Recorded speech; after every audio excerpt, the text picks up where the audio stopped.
Hello twelfth chemistry. आज मैं बच्चों आप सब लोगों के साथ में शेयर करूंगी कंप्लीट ऑर्गेनिक केमिस्ट्री की नेमिंग रिएक्शन। आप मेरे साथ बने रहिए बेटा, जितना भी टाइम है इसको आप अब यूटिलाइज करें। एक भी नेमिंग रिएक्शन हम छोड़ेंगे नहीं, आप यहाँ से करके जाइए। इतने टाइम में आपकी कंप्लीट ऑर्गेनिक केमिस्ट्री की नेमिंग रिएक्शन मैं कंप्लीट कराऊंगी। So let's we start without wasting our time. So बेटा सबसे पहले मैं आपको बता देती हूँ, हम haloalkanes and haloarenes से स्टार्ट करने वाले हैं। बेसिकली सबसे पहले जो अपने नेमिंग रिएक्शन आती है वो है फिंकले-स्टीन रिएक्शन। फिंकले-स्टीन रिएक्शन में देखो फॉर्मेशन होगा हमेशा एल्काइल आयोडाइड का, एल्काइल आयोडाइड का हमेशा फॉर्मेशन होगा।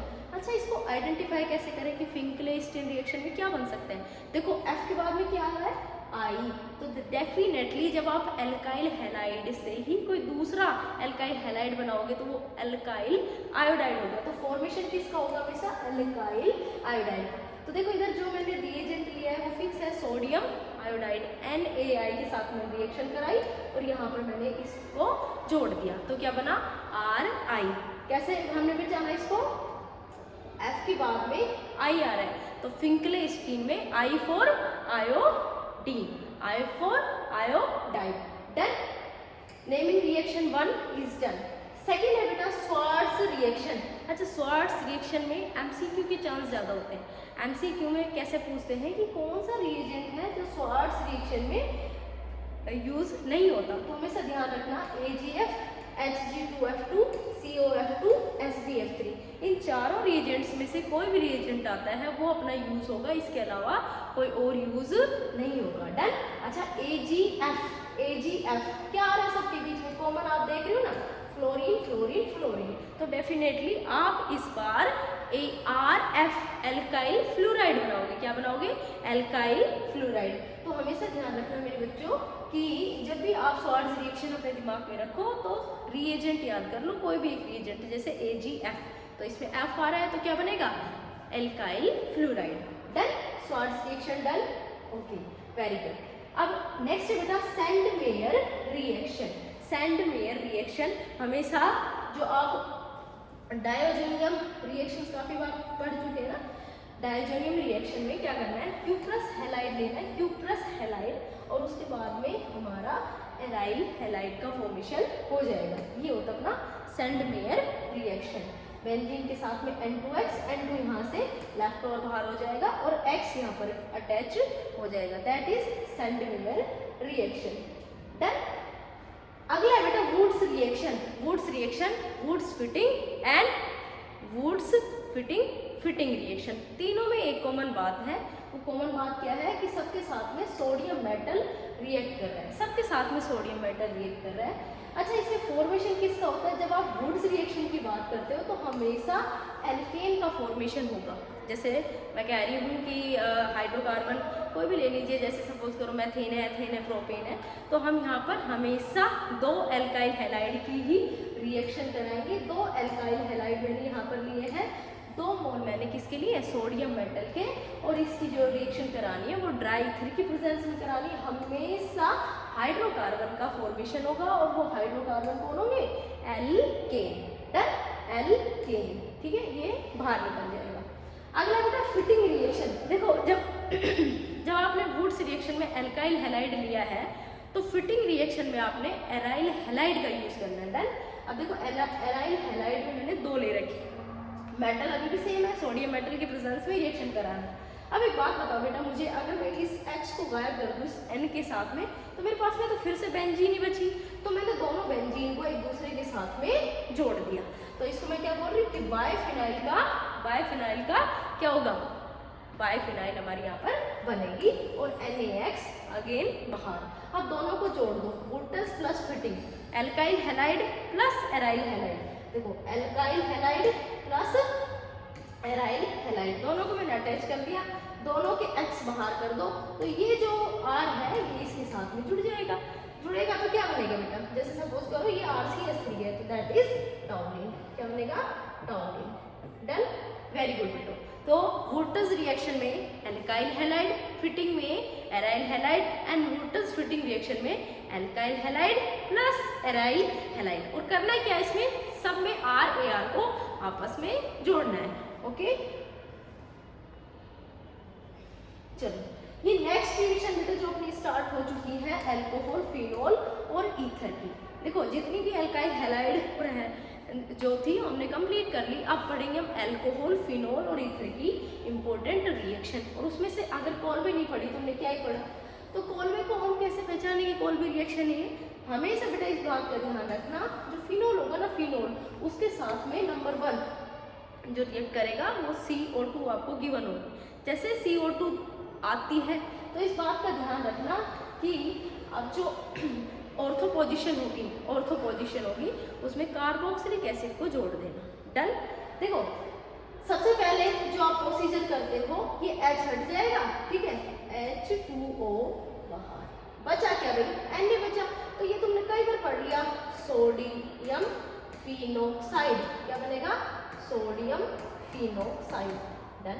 सोडियम फिनोक्साइड के बाद में CO2 रिएक्ट करेगा और CO2 को अगर मैं लिखूं तो देखो इसमें 2 ऑक्सीजन है और 1 कार्बन है, तो मुझे ऐसा लगता है कि एल्डिहाइड तो इसमें बन नहीं सकता, तो बचा क्या अपने पास में कार्बोक्सिलिक, तो कोलबे, ठीक है। इसमें देखो कोलबे, अगर मैं इसको ऐसे लिखती हूँ, के से मैं स्टार्ट करूँ, कोलबे कार्बोक्सिलिक, तो ध्यान रखना बेटा ऑर्थो पोजीशन पर आपको कार्बोक्सिलिक लगाना है। अच्छा, जब हम इसके ऑर्थो पोजीशन पर फिनोल के साथ में कार्बोक्सिलिक एसिड लगाते हैं तो उसको बोलते हैं सैलिसिलिक एसिड। क्या बोलते हैं, सैलिसिलिक एसिड। Very good. अगला बेटा रिमर-टिमान रिएक्शन हमेशा फिनोल के साथ में क्लोरोफॉर्म को चेक करना। अगर CHCl3 गिवन है तो बेटा मुझे एक बात बताओ, जब आपको पता है ये फिनोल है, ये लो ये फिनोल है और ये मेरे पास में CHCl3 है, तो कार्बोक्सिलिक तो बनने का चांस है नहीं, मेरे पास में CH दिख रहा है, अगर मैं कहीं से ऑक्सीजन ला दूँ तो एल्डिहाइड ही बनेगा। डन। तो रिमर-टिमान रिएक्शन में अगर तुम्हें क्लोरोफॉर्म और एक्वस NaOH गिवन है विद एसिड, तो हमेशा क्या बनाना है, एल्डिहाइड बनाना है, एल्डिहाइड का फॉर्मेशन करना है, तो that is the formation of salicylaldehyde. जब आप ऑर्थो पोजीशन पर एल्डिहाइड जोड़ते हो तो सैलिसिल्डिहाइड, और जब आप ऑर्थो पोजीशन पर कार्बोक्सिलिक जोड़ते हो तो सैलिसिलिक एसिड।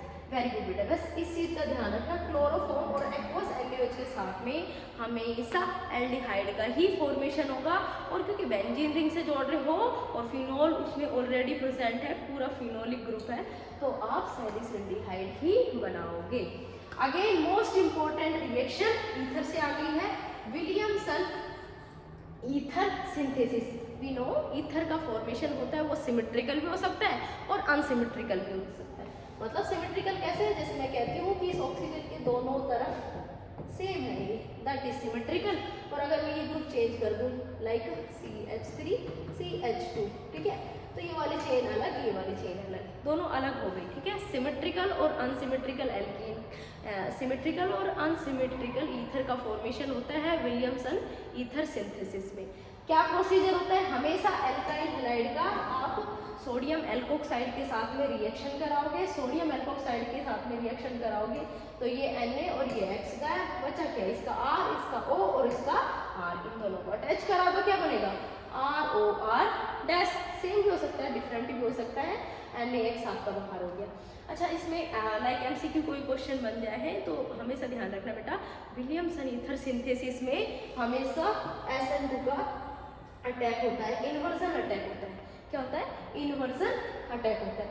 अब कुछ एक आधे क्वेश्चन करके देखते हैं। विलियमसन ईथर सिंथेसिस में क्या है, थोड़ी सी कुछ कंडीशंस है, जैसे हम एल्कोक्साइड और जो आपने ये एल्काइल हैलाइड लिया है इसको प्राइमरी, सेकेंडरी और टर्शरी अगर हम रखते हैं तो क्या बन सकता है, क्या कुछ और बन सकता है, तो वो हमें एक बार चेकआउट करना है। तो आप लोगों के लिए प्यारा सा क्वेश्चन है, अगर आपको ये आता है तो बहुत अच्छी बात है, आप खुद से करके देखें, अदरवाइज मेरे साथ में जुड़े रहें। तो नंबर 1 कंडीशन में क्या कर रहे हैं, जो भी आप एल्कोक्साइड लो वो मे भी 3 डिग्री हो सकता है, 2 डिग्री हो सकता है, 1 डिग्री हो सकता है, बट अगर आप एल्काइल हैलाइड ले रहे हो और आपको ईथर बनाना है तो हमेशा क्या होना चाहिए आपके पास में, 1 डिग्री एल्काइल हैलाइड होना चाहिए। जैसे मैं ले रही हूँ CH3X प्लस, अब मैं ये ले लेती हूँ टर्शरी लेने के लिए क्या है, ONA, this is CH3 and CH3, ठीक है। अब इधर देखो, ठीक है, अब इधर देखो, ठीक है, आपको पता है मेरे पास में प्राइमरी क्या है, हैलाइड है और टर्शरी क्या है, एल्कोक्साइड है। तो यहाँ से आप फटाफट से इसको N के और इसके X को गायब कर दो और जो वो CH3 दिख रहा है ना इस तरफ अटैच कर दो, CH3 CH3 CH3 और नया CH3 कहाँ जुड़ेगा, इस ऑक्सीजन के साथ में जुड़ेगा CH3। तो देखो इसमें ध्यान से देखो बेटा, इसमें क्या बना, ईथर का फॉर्मेशन हुआ है। क्या हुआ है, ईथर का फॉर्मेशन हुआ है, ROR डैश, यही बना है ना, ईथर ही बना है ना। तो हमेशा ध्यान रखना है एल्कोक्साइड आप टर्शरी रख सकते हो बट एल्काइल हैलाइड आपको प्राइमरी रखनी है अगर आपको ईथर बनाना है। तो इन केस अगर मैं ऐसा कर देती हूँ, इन केस में अगर ऐसा कर देती हूँ, हैलाइड में ले लेती हूँ टर्शरी CH3X प्लस और ये ले लेती हूँ प्राइमरी लाइक CH3, इधर लिखते हैं, इधर लिखते हैं NaOCH3। अब देखते हैं क्या बनता है। तो हमेशा ध्यान रखना बेटा, मैं आपको बता देती हूँ, जब भी आपको लगता है कि एल्काइल हैलाइड टर्शरी आ गया है तो यहाँ पर एलिमिनेशन रिएक्शन होगी, मतलब एल्कीन का फॉर्मेशन होगा, ईथर का कभी फॉर्मेशन नहीं हो सकता। समझ में आ गई बात, क्या नहीं हो सकता, ईथर का फॉर्मेशन नहीं हो सकता। अब इधर देखो, एल्कीन बनाने के लिए आप क्या करोगे, इसका X इसका Na गायब कर दोगे, ठीक है। तो मेरे पास में और क्या क्या बचा है जो मैं यहाँ से गायब कर सकती हूँ, तो H गायब कर सकते हैं, OH गायब कर सकते हैं। तो और बात ये है CH3 CH3 CH3 1 2 3 and 4 1 2 3 4 5।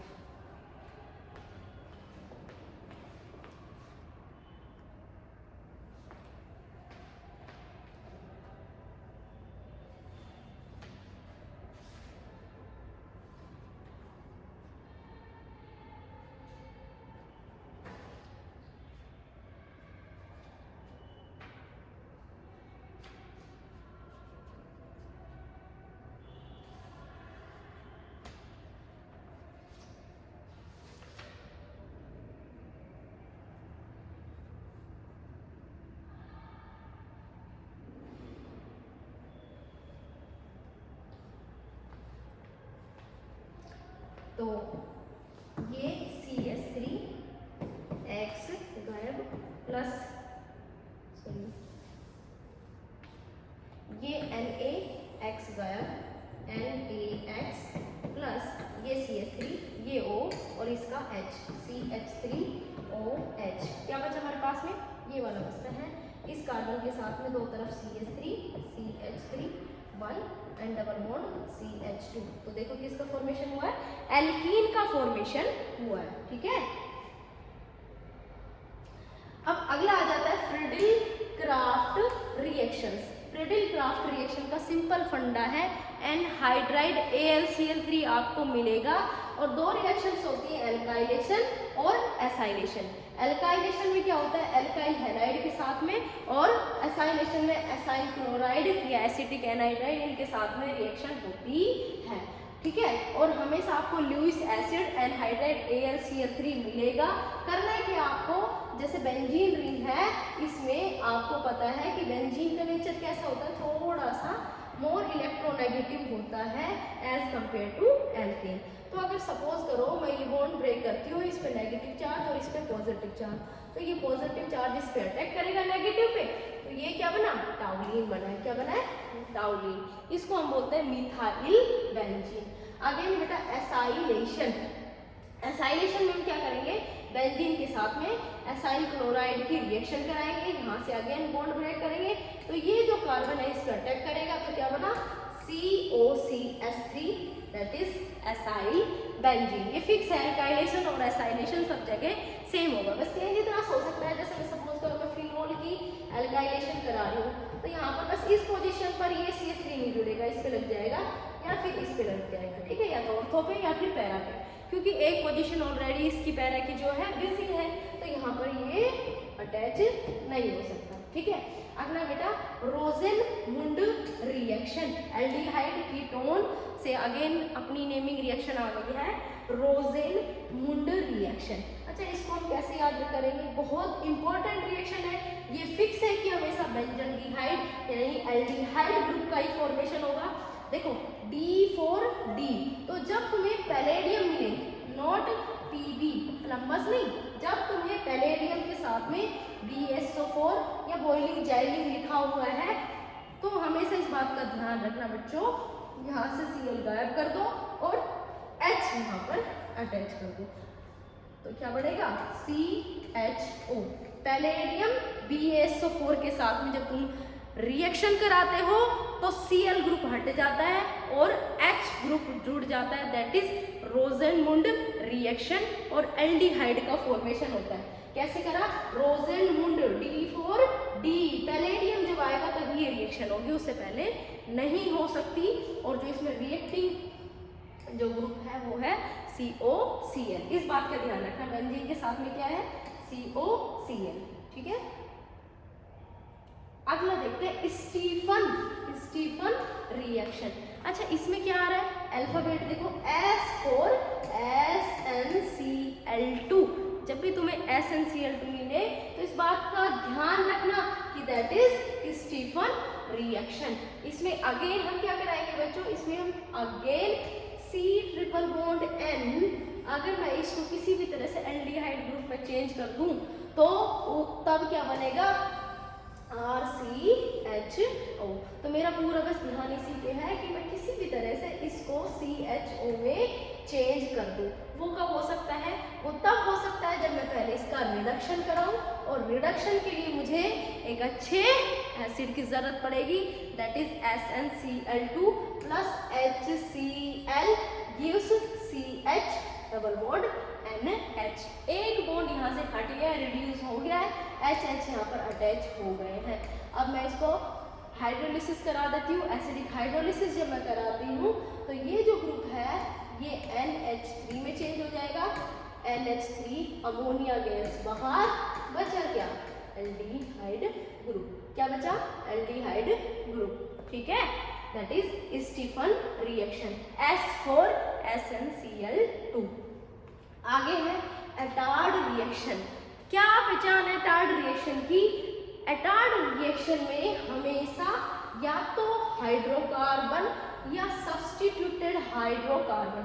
अब सब्स्टिट्यूटेड हाइड्रोकार्बन का क्या मतलब है? जैसे मैं यहाँ पर लिख रही हूँ CH3 और यहाँ पर लिख रही हूँ F, मतलब जैसे फ्लोरीन, क्लोरीन, ब्रोमीन या NO2 कोई भी ग्रुप में अटैच करके सब्स्टिट्यूट ग्रुप लगा करके अगर मैं रिएक्शन करा रही हूँ और इस रिएक्शन को हम बोलते हैं एटार्ड रिएक्शन। एटार्ड रिएक्शन में CrO2Cl2 रिएक्शन करता है, उसके लिए आप कोई भी इनऑर्गेनिक सॉल्वेंट यूज कर सकते हैं। देखो इसमें क्या होता है, यहाँ पर CH दिख रहा है आपको, ये CH आप बाहर रखो। अब देखो इसको कैसे अटैच करना है, इन सबको आप एटलीस्ट दो बार करो, ठीक है। मुझे 2 ऑक्सीजन दिख रहे हैं, 2 Cr दिख रहे हैं और उसके अलावा क्या दिख रहा है? HCl, H भी है इसमें, ये H भी यूज हो गया और Cl भी 2 बार है, तो सबको 2 बार लिखना है। तो क्या बनेगा? एक इंटरमीडिएट टाइप चीज बनेगी, CHOCrOHCl2, OCl2, ठीक है। क्या बनेगा लास्ट में? इसका वाटर हाइड्रोलिसिस करा दो तो बेंजल्डिहाइड का फॉर्मेशन हो जाएगा, बेंजल्डिहाइड का फॉर्मेशन हो जाएगा। अगेन गाटर मान कोच, अब देखो इसको कैसे याद करना है? कोच, इसको आप दूसरे वर्ड में लिख लो COACH। कोच में क्या आ रहा है? CO, क्या आ रहा है? CO। तो जब कार्बन मोनोऑक्साइड की रिएक्शन आप HCl के साथ में कराओगे और स्ट्रॉन्ग लेविस एसिड का यूज करोगे, एनहाइड्रेट AlCl3, तो तुम्हारा दोबारा से एल्डिहाइड का फॉर्मेशन हो जाएगा, that is Gattermann Koch reaction. Koch और रेमर्टिमन रिएक्शन में कंफ्यूज नहीं हो रहा, दैट इज कोच, इसमें भी आपका बेंजल्डिहाइड बना है और CHCl3 याद आ रहा है कुछ? क्लोरोफॉर्म और एक्वस NaOH के साथ में बनाओगे तब भी तुम्हारा एल्डिहाइड का फॉर्मेशन हो रहा है। बस उसमें अंतर क्या है? उसमें आप अकेला OH के साथ में इधर CH जोड़ रहे थे और इसमें सिंगल आपके पास में बेंजीन है, दैट इज कटरमान कोच रिएक्शन, ठीक है। वुल्फ किस्नर रिडक्शन, मैंने पहले ही इसके ऊपर स्टार लगा रखा है, इंपॉर्टेंट लिख रखा है, तो डेफिनेटली कुछ तो इंपॉर्टेंट हो गई। तो हो सकता है बेटा आपको सीधा रिएक्शन गिवन हो और उसके साथ में रिएजेंट दे रखा हो हाइड्रोजीन और ethylene glycol, that is ethylene glycol, ethane 1,2-डाइओल। ठीक है बेटा, इस बात का हमेशा ध्यान रखना। जैसे आप न्यूक्लियोफिलिक एडिशन रिएक्शन पढ़ते हो एल्डिहाइड एंड कीटोन में, सबसे पहले आपको वही बेसिक रिएक्शन करनी है। अच्छा, तो क्या पढ़ते हैं हम? यहाँ पर मुझे दिख रहा है H2 और यहाँ पर दिख रहा है O, मतलब मेरा पूरा टारगेट है एक H2O का मॉलिक्यूल एलिमिनेट करने का। तो सपोज करो इसका OH और इसके H अगर मैं गायब करती हूँ तो मुझे ऑल ओवर लास्ट में अगेन क्या बनेगा? नाइट्रोजन, सिंगल नाइट्रोजन, क्योंकि डबल बॉन्ड तो कहीं गया नहीं है। तो डबल बॉन्ड के साथ में N जुड़ गया और NH2 को मैंने छेड़ा ही नहीं। पढ़ा है ना न्यूक्लियोफिलिक एडिशन रिएक्शन, जिसमें अमोनिया के डेरिवेटिव्स इन्वॉल्व होते हैं। तो ये हाइड्रोजन भी अमोनिया का डेरिवेटिव है। अच्छा, आगे आप जब इथाइलिन ग्लाइकोल और KOH की प्रेजेंस में रिएक्शन कराओगे तो बिना घुमा फिराए मैं तुम्हें सीधा डायरेक्ट यही बता देती हूँ, अगर तुम्हें ये रिएजेंट मिलता है तो यहाँ से इस ऑक्सीजन को गायब करो और इस कार्बन पर थोड़े मेहरबान हो जाओ, इसको तो हाइड्रोजन दे दो। अब जब तुम्हें पता है कि अगर मैं इसको हाइड्रोजन देता हूँ तो 1 2 3 ये तो प्रोपेन बन गया। क्या बन गया? प्रोपेन। तो हमेशा एल्केन का फॉर्मेशन होगा वुल्फ-किश्नर रिडक्शन रिएक्शन, क्योंकि आपने हाइड्रोजन दिए हैं तभी इसको हम रिडक्शन बोल रहे हैं, that is wolf-Kishner reduction reaction. ठीक है, वेरी गुड। आगे बढ़ते हैं। आगे बेटा क्लीमेंजन रिडक्शन रिएक्शन, एल्केन का इसमें फॉर्मेशन होगा, बट इसमें थोड़ा सा चेंज है। आपको जिंक अमलगम और HCl गिवन होगा, बट आप कंफ्यूज ना हो। मैं फिर से कह रही हूँ कि आप इस ऑक्सीजन पर थोड़ी सी मेहरबानी करके इसको बेचारे को फ्री कर दो और हाइड्रोजन को यहाँ पर बिजी कर दो। तो क्या बनेगा? अगेन 1 2 3 प्रोपेन ही बन गई। तो हमेशा एल्केन का फॉर्मेशन होगा अगर आप वुल्फ-किश्नर रिएक्शन और क्लीमेंजन रिडक्शन करते हो तो। बिना दिमाग लगाए बस ये देख लेना, ये ग्रुप और ये ग्रुप है, इसको चेंज करना है आपने इस ग्रुप में। ठीक है, जैसे आप हाइड्रोजन जोड़ोगे तो एल्केन का ही फॉर्मेशन होगा। ठीक है, अब आ गया, अब आ चुका है हमारे पास में एल्डिहाइड कीटोन की most important reaction, that is aldol condensation. Aldol अब मैं ऐसे जोर क्यों दे रही हूँ इसके ऊपर? देखो एल्डोल क्या आ रहा है इसमें? अल्फा पढ़ा है क्या आपने?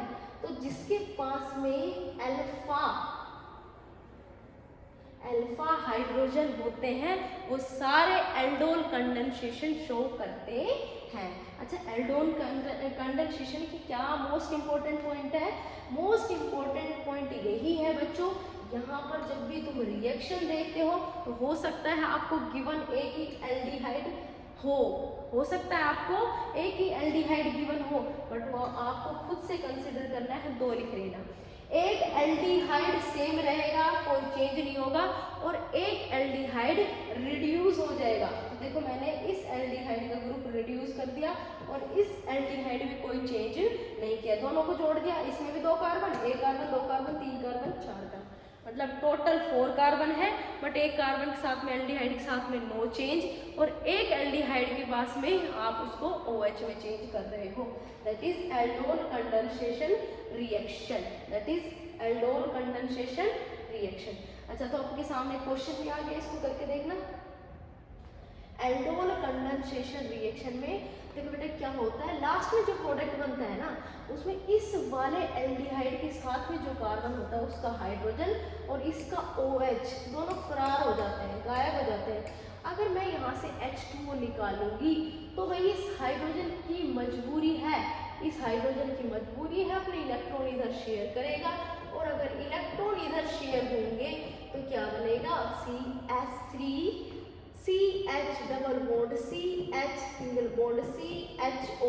देख रहा हूँ 1 2 3 4 कंप्लीट है ना, इसके सारे इलेक्ट्रॉन इसके बिजी हैं, तो लास्ट में फॉर्मेशन होगा एल्कीन का। ये बात ध्यान रखना, एल्डोल कंडेंसेशन में लास्ट जो प्रोडक्ट बनेगा वो क्या बनेगा? एल्कीन, ठीक है, एल्कीन बनेगा। डिहाइड्रेशन इसमें भी हुआ है, एक H2 का मोल गया है ना बाहर, ठीक है, वेरी गुड।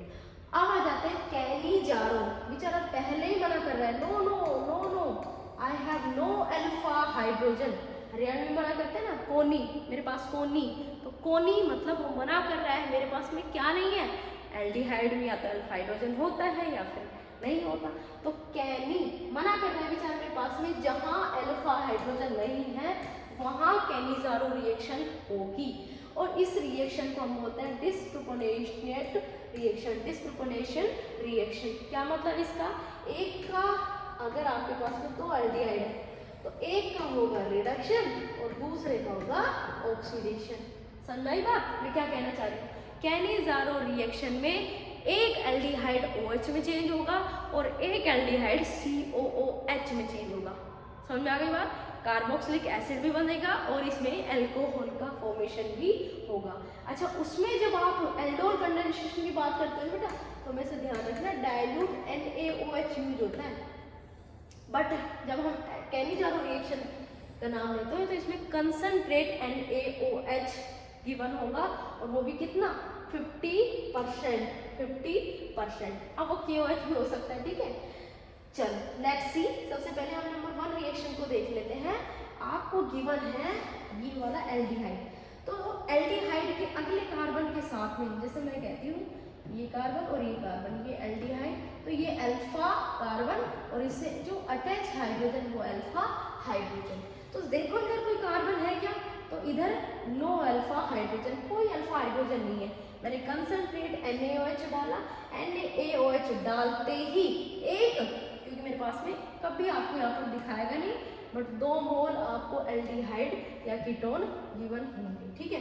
तो एक कार्बोक्सिलिक एसिड और दूसरा अल्कोहल में चेंज हो गया, ठीक है, अल्कोहल में चेंज हो गया। इसको ऐसे लिख देते हैं CH3OH, मिथाइल अल्कोहल, ठीक है, कंफ्यूज नहीं होना।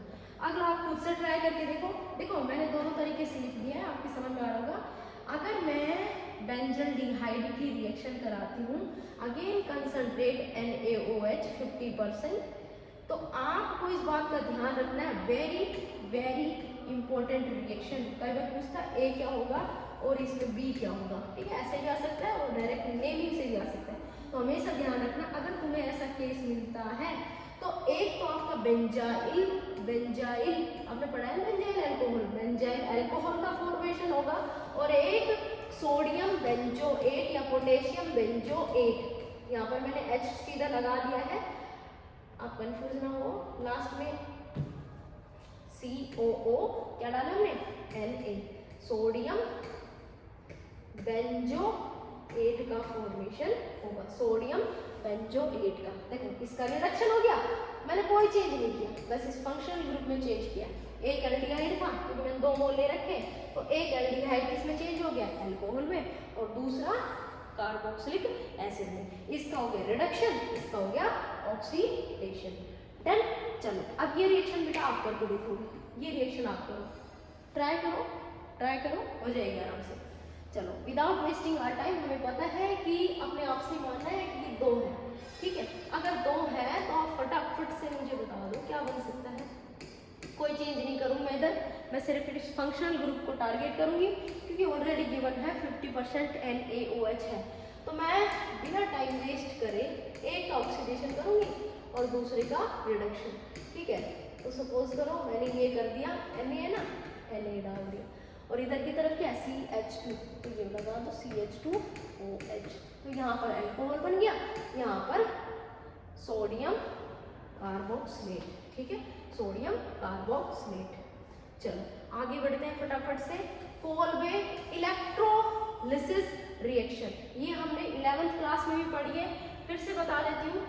कोलबे इलेक्ट्रोलिसिस रिएक्शन हमेशा हमेशा हमेशा सोडा लाइम की प्रेजेंस में होता है, सोडा लाइम की प्रेजेंस में होता है। जहां आपको NaOH और CaO मिल जाए तो आप तुरंत बिना सोचे समझे सोडियम कार्बोक्सिलेट को इस R को आप अलग कर दो, CO2 इसके साथ में बाहर हो जाएगी। तो क्या बाहर हो सकता है, मुझे सोडियम दिख रहा है CO दिख रहा है, तो मुझे ऐसा लगता है यहाँ पर सोडियम कार्बोनेट बाहर हो सकता है अगर मैं इस R को अलग रख लूँ। तो साफ बात है Na2CO3 बाहर, तो क्या बचा RH। अगेन एल्केन का, अगेन हाइड्रोकार्बन का फॉर्मेशन होता है कोल्बे इलेक्ट्रोलिसिस मेथड में। अब आ गई Nemi reaction HVZ reaction, Helmholtz Zelensky reaction. Zelensky reaction जला रही है। जेलेंस्की रिएक्शन में आपने कुछ नहीं देखना, रेड फॉस्फोरस है और हेलोजन गिवन है। रेड फॉस्फोरस और हेलोजन को देखते ही ना इसके बारे में सोचना ना इसके बारे में सोचना है तो इस बेचारे हाइड्रोजन के बारे में सोचना है, क्योंकि ये जो X है इस हाइड्रोजन को हटा देगा और इसकी जगह खुद ले लेगा। तो देखो मैंने सिर्फ इसको अटैच किया है, that is HVZ reaction. Carboxylic acid की रिएक्शन है, ना कार्बोक्सिलिक ग्रुप को टारगेट किया ना R को टारगेट कर रखा है, सिर्फ एक एक्स्ट्रा हाइड्रोजन निकलेगा और हेलोजन अटैच होगा। HVZ रिएक्शन हम इसको बोलते हैं, ठीक है। अब आ गए HBD होफमान ब्रोमाइड डिग्रेडेशन। जब बेचारा पहले से बोल रहा है कि मुझे डिग्रेडेशन करना है, तो फटाफट से अमाइंस वाले चैप्टर को रिकॉल करो। हम डिग्रेडेशन रिएक्शन करते हैं तो क्या बनता है और डिग्रेडेशन होता किसका है, बिना सोचा समझे बेटा बस आप इसको अपने दिमाग में, अमाइड ग्रुप है, अब इसके पास में R में भी एक कार्बन, C में भी दूसरा कार्बन, दैट मीन्स जब आप एक कार्बन को गायब कर दो that is degradation, that is degradation. अब मुझे ना दिमाग लगाना है कि क्या बन सकता है, तो मेरा दिमाग ऐसा काम कर रहा है कि NH2 के साथ में मैं R जोड़ दूँ तो ये फिक्स है कि कोई अमाइन बनेगी।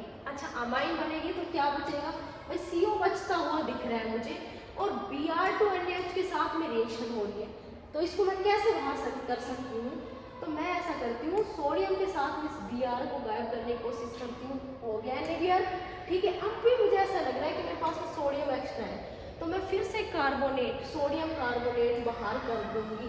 तो अगर आपसे ये नहीं भी बनते हैं तो इस बात का ध्यान रखना बेटा, किसी भी तरह से कन्वर्जन रिएक्शन भी करते हो तो आपको बस इस चीज का ध्यान रखना है, जहां पर Br2NaOH दे दिया, Br2NaOH दे दिया, वो आपसे चाहता है कि आप एक कम कार्बन, लेस कार्बन की अमाइन बनाएं, लेस कार्बन की अमाइन का फॉर्मेशन करें, तभी इसको हमने डिग्रेडेशन बोला है, होफमान ब्रोमाइड डिग्रेडेशन रिएक्शन। किसकी प्रेजेंस में होती है, Br2 और NaOH की प्रेजेंस में होती है। क्या बनती है, एक लेस कार्बन अमाइन, एक कम कार्बन आपको हमेशा मिलेगा, फिर वो कार्बन कहाँ जाएगा, फिर वो कार्बोनेट बना लेगा। किसके साथ बना सकते हैं, मेरे पास में अवेलेबल सोडियम है तो सोडियम के साथ में भी कार्बोनेट बना सकता है। वेरी गुड, ठीक है। अगला देखते हैं गैब्रियल थैलिमाइड रिएक्शन। ये तो आपकी लास्ट ईयर आई हुई है, ठीक है, ऐसे ही रही है गैब्रियल थैलिमाइड सिंथेसिस रिएक्शन के नाम से सीधा।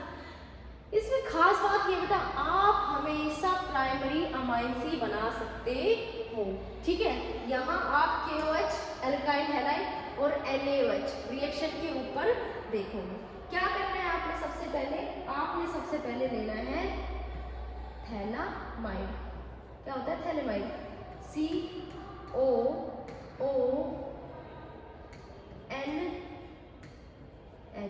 ठीक है।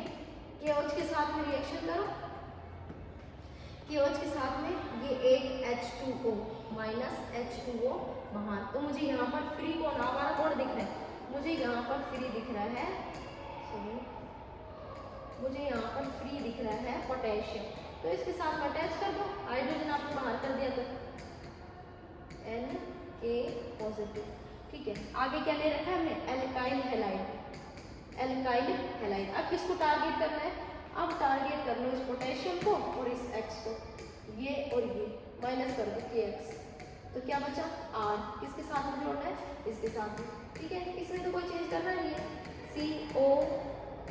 CONK, अच्छा क्या नाम हो सकता है, NR। चलो सोडियम के साथ में एल्काइल ग्रुप जुड़ा हुआ है तो हम इसको बोलते हैं alkyl phthalimide, N alkyl phthalimide, N alkyl phthalimide. ठीक है, बिना सोचे समझे इसमें एक्वस NaOH डालो। एक्वस NaOH जैसे डालोगे, जो आपको ये R दिख रहा है ना, R, इसमें थोड़ा सा ज़्यादा ही मैं इसको इरेज कर देती हूँ। ये जो R दिख रहा है, ये R अलग हो जाएगा इस नाइट्रोजन के साथ। ठीक है, ये बन गए प्राइमरी अमाइन। अब मेरे पास में और क्या बचा है, CO ONA। तो इस बात का ध्यान रखना, गैब्रियल थैलेमाइड सिंथेसिस हमेशा प्राइमरी अमाइंस का फॉर्मेशन होता है। ठीक है, प्राइमरी अमाइंस का फॉर्मेशन होता है। तो ये जितनी भी आपकी ऑर्गेनिक की नेमिंग रिएक्शन थी, मैंने कम से कम टाइम में कराने की कोशिश करी। फिर भी अगर कोई रह गई है तो प्यारे बच्चों फटाफट से कमेंट बॉक्स में जाकर के कमेंट कर दो, और नेक्स्ट सेशन में मैं आपके साथ में जितने भी टेस्ट हैं ऑर्गेनिक केमिस्ट्री की वो लेके आऊँगी। तब तक के लिए बाय बाय।